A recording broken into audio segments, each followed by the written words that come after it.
नमस्कार, बिहार मिथिला न्यूज में आपका स्वागत है। मैं मनोज।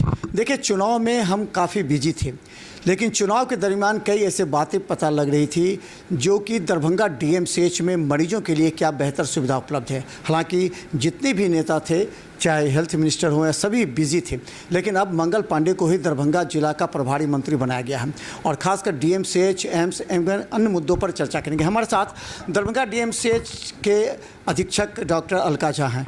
आपका स्वागत है। धन्यवाद। बता दें, डीएमसीएच जहां हजारों मरीजों की भावनाओं को पूरी तरह खरा उतरते हुए जिम्मेवारी अधीक्षक की होती है, कई फेरबदल होते हैं, कई आरोप लगते हैं। उन तमाम आरोपों के बावजूद अब काम करना काफ़ी इंपॉर्टेंट है। देखिए, कई बदलाव हुए हैं। हम तमाम जनता को कहना चाहते हैं कि बेझिझक डीएमसीएच आइए। यहाँ कई तरह के बदलाव हैं, सुधार हुए हैं। तो अभी डीएमसीएच में कौन कौन से मुख्य सुधार हुए हैं? पहला और सबसे महत्वपूर्ण जो काम हुआ है वो रजिस्ट्रेशन का है।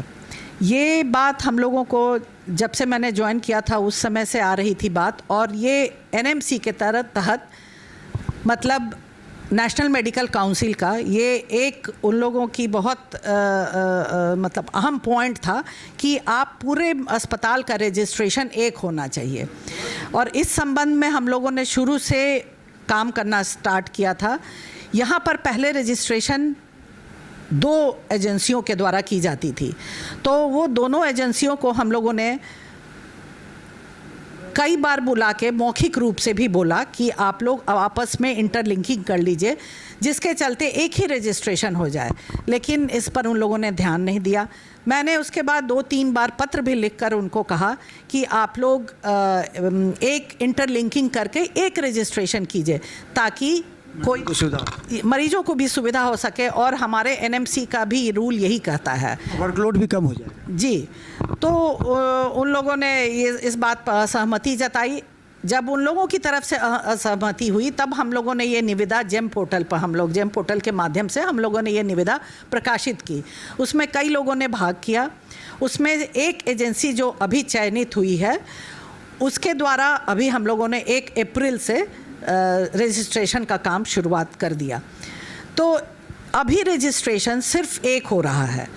कई जगहों पर जहाँ भी जिस विभाग में भी मरीज को देखा जाता है, सारे का रजिस्ट्रेशन एक होता है। जैसे यदि हम यहाँ से चाहें तो उसको हम अपने द्वारा देख सकते हैं कि कहाँ कितने मरीज आज आए, कितने मरीजों का रजिस्ट्रेशन हुआ, किस विभाग में कितने मरीज आए, इत्यादि इत्यादि। ये मरीज के जो है उनके व्हाट्सएप पर चला जाएगा या उनको सूचना मिल जाएगी, या भी हो रहा है ये? नहीं, ये ऑनलाइन को भी सुविधा उपलब्ध कराई जा रही है। और सबसे बड़ी उपलब्धि ये है कि मरीजों का मोबाइल नंबर हम लोग जो प्रेस्क्रिप्शन का स्लिप होता है उस पे हम लोग ले रहे हैं, जो रजिस्ट्रेशन वाले जो एजेंसी हैं वो ले रहे हैं। तो मोबाइल का नंबर लेने से सबसे बड़ी सुविधा मरीजों को ये हो रही है कि जब वो मरीज़ दिखा करके डॉक्टर से जांच के लिए हमारे यहाँ जाते हैं, लेबोरेटरी में जांच के लिए जाते हैं, तो जांच के लिए तो लंबी लाइन लगानी ही पड़ती है, और रिपोर्ट लेने के लिए भी लंबी लाइन लगानी पड़ती थी, जिसके चलते उन लोगों को बहुत परेशानी होती थी। तो अब जैसे ही रिपोर्ट तैयार होने लगता है, जिन जिन मरीजों का मोबाइल नंबर उस पर दिया रहता है, उन पर वो मैसेज के माध्यम से आ जाता है। एक लिंक भी प्रोवाइड होता है और मरीजों का पैथोलॉजी का रिपोर्ट भी आ जाता है, जिसको वो दिखा करके डॉक्टर से फिर आगे का परामर्श भी ले सकते हैं।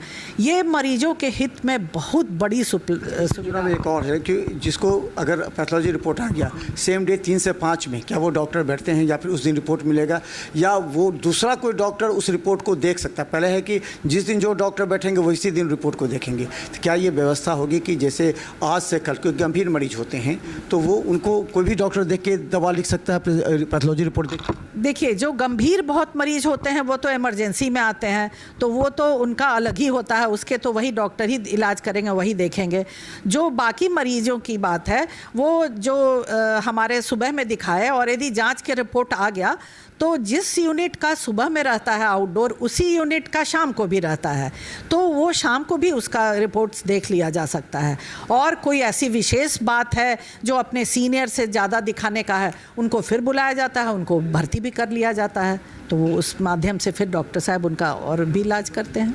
अच्छा, अभी सर्जरी और ऑर्थो को जो शिफ्ट किया गया है नए भवन में ऑर्गेनिक को, तो उसमें कितने डॉक्टर्स की है? वहाँ का पूरा संचालन, अभी तक जो ऑपरेशन है वो पुरानी बिल्डिंग में चल रहा था, तो इसकी शिफ्ट करने की कब तक व्यवस्था है? और ख़ासकर जहाँ ये नए बिल्डिंग बने वहाँ पूरी तरह गंदगी है आसपास, लोग कह रहे हैं कि पूरी तरह उसकी सफाई कैसे होगी, या इस पर कोई निगरानी सफाई? देखिए, वो जब पूरी तरह से भवन हम लोगों को हस्तगत हो जाएगा तब हम लोग वहाँ से ऑपरेशन थिएटर अपना शिफ्ट कर सकते हैं। अभी पूरी तरह से भवन हस्तगत नहीं हुआ है, उसमें कई खामियां हैं जो हम लोगों ने सरकार को अवगत कराया है और हर समय पत्र द्वारा मेरी तरफ से वो अवगत हम लोग कराते रहते हैं। लेकिन अभी भी फिर सरकार को भी हम लोगों ने लिखा है कि जब जितनी जल्दी वो हम लोगों को हस्तगत हो जाए, जैसे उसमें बहुत बड़ी कमी है, सेप्टिक टैंक प्रॉपर वर्क नहीं कर रहा है, सेंट्रलाइज एसी जो है वो वर्क नहीं कर रहा है, उसके चलते बहुत परेशानी हो रही है। इसी बीच वो जो हमारा पुराना जहाँ सर्जरी पुराना भवन था जिसमें अभी भी सीओटी और जीओटी सर्जरी और ऑर्थो का काम चल रहा है और ब्लड बैंक भी उसी में स्थित है, उसका भवन बुरी तरह क्षतिग्रस्त होते जा रहा है। क्यों कि वो BMSICL के ही तरफ से उन लोगों ने MSTC को दिया हुआ है, जिसके वजह से जो भवन का नीलामी हुआ है जो लोग तोड़ रहे हैं, तो उसका असर हमारे एडजेसेंट भवन जिसमें अभी COT और GOT चल रहा है उस पर भी पड़ रहा है। जैसे पेशेंट को ले जाने का रैंप है, पेशेंट को ले जाने के लिए सीढ़ी है, वो थोड़ा जर्जर उसका हो रहा है, नीचे का नींव कमज़ोर पड़ रहा है, जिसकी भी सूचना हम लोगों ने सरकार को दी है। तो शिफ्ट कराने की व्यवस्था नहीं है अभी तक। तो जब तक हम कहाँ शिफ्ट कराया जाए, यदि भवन हमको रेडी हालत में मिलेगा तभी तो हम शिफ्ट करा पाएंगे। तो जितनी जल्दी BMSICL की तरफ से ये न्यू सर्जिकल भवन पूरी तरह से हस्तगत हो जाएगा, हम लोग तुरंत शिफ्ट करा देंगे। तो उसी समय मुख्यमंत्री के उद्घाटन के समय बोले थे कि 15 दिन में 1 महीना में कर देंगे, और तो 4 महीना से ऊपर हो गया। तो ये सवाल तो आप उनसे जाके पूछिए। आप लोग का दबाव रहेगा? हम लोग का दबाव हमेशा रहता है और हम लोग उनको भी चिट्ठी लिखते रहते हैं और सरकार को भी पत्र से इसकी सूचना समय से दी जाती रहती है। देखते रहिए बिहार मित्र न्यूज़। यूट्यूब पर सब्सक्राइब कीजिए, GTPL और सिटी केबल चैनल पर 24 घंटे मौजूद है। धन्यवाद।